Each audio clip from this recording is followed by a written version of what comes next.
Hello കൂട്ടുകാരെ, ഇന്നത്തെ promo വിശേഷങ്ങളിലേക്ക് എല്ലാവർക്കും സ്വാഗതം. ഇന്നത്തെ പ്രൊമോയിൽ നമുക്ക് കാണാൻ കഴിയുന്ന അങ്ങനെ നമ്മുടെ വർഷയുടെ അച്ഛൻ വന്നിട്ട് പറയുന്നുണ്ട്, ശ്രീകാന്തിനോട് പറയുന്നുണ്ട്, നീ എന്തിനാ പെണ്ണിൻ്റെ ഫോട്ടോനെ ഇങ്ങനെ ലൈക്ക് എടുക്കണം സോഷ്യൽ മീഡിയയിൽ എന്നൊക്കെ പറയുന്നുണ്ട്.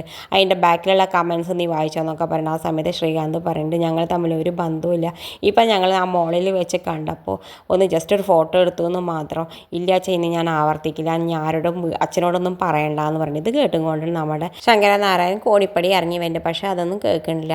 എന്തായാലും വർഷയുടെ അച്ഛനൊന്നും പറയാതെ പോകുന്നുണ്ട്. പിന്നെ കാണിക്കണം നമ്മുടെ വാസവൻ്റെ വീട്ടിലേക്ക് വേദ വരുന്നുണ്ട്.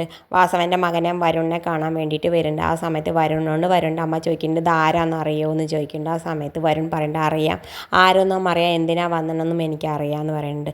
വരുണിൻ്റെ അമ്മയാണെങ്കിൽ ഇത് കേൾക്കുമ്പോൾ വല്ലാത്ത ദേഷ്യം വന്നിട്ട് ഒന്നിട്ട് പൊട്ടിക്കുന്നുണ്ട്. നീ എന്തിനാടാ ആസ്പത്രിയിൽ നിന്ന് വന്ന്, നീ അങ്ങനെ ആസ്പത്രിയിൽ നിന്ന് മരിച്ചു പോയിട്ടുണ്ടെങ്കിൽ എനിക്ക് അത്രയും സമാധാനം ഉണ്ടായിരുന്നു, പിന്നെ നീ ഇങ്ങനെ പേര് ദോഷം കേൾപ്പിക്കാൻ വേണ്ടിയിട്ട് പിന്നെ നീ വന്നിട്ടുണ്ടല്ലോ എന്നൊക്കെ പറയുന്നുണ്ട്.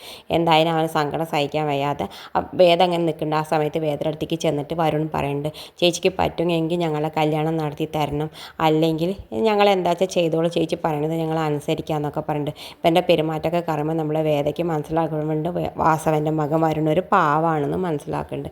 എന്തായാലും വരുൺ പോയിട്ട് നമ്മുടെ ദീപ്തിയോട് പറയുന്നുണ്ട്, നമ്മൾ തമ്മിലുള്ള ബന്ധം ഇനി മുന്നോട്ട് പോകാൻ പ്രയാസമാണ്, കാരണം ചേച്ചിക്ക് ഇഷ്ടമാവണില്ല, അതുകൊണ്ട് നമ്മൾ തമ്മിലുള്ള ബന്ധം ഇനി മുന്നോട്ട് പോകും തോന്നണില്ല എന്നൊക്കെ പറയുന്നത്. ഇതൊക്കെ കേൾക്കുമ്പോൾ നമ്മുടെ ദീപ്തിക്കാണെങ്കിൽ വല്ലാത്ത വിഷമം വന്നിട്ട് ഒന്നും മിണ്ടാതെ പോകുന്നത് കാണിച്ചുകൊണ്ടാണ് ഇന്നത്തെ പ്രൊമോ അവസാനിക്കേണ്ടത്. ഇതുപോലുള്ള പ്രൊമോ വിശേഷങ്ങൾ നിങ്ങളുടെ മുന്നിൽ എളുപ്പത്തിലെത്താൻ ഈ ചാനൽ ഒന്ന് സബ്സ്ക്രൈബ് ചെയ്യാൻ മറക്കരുത്.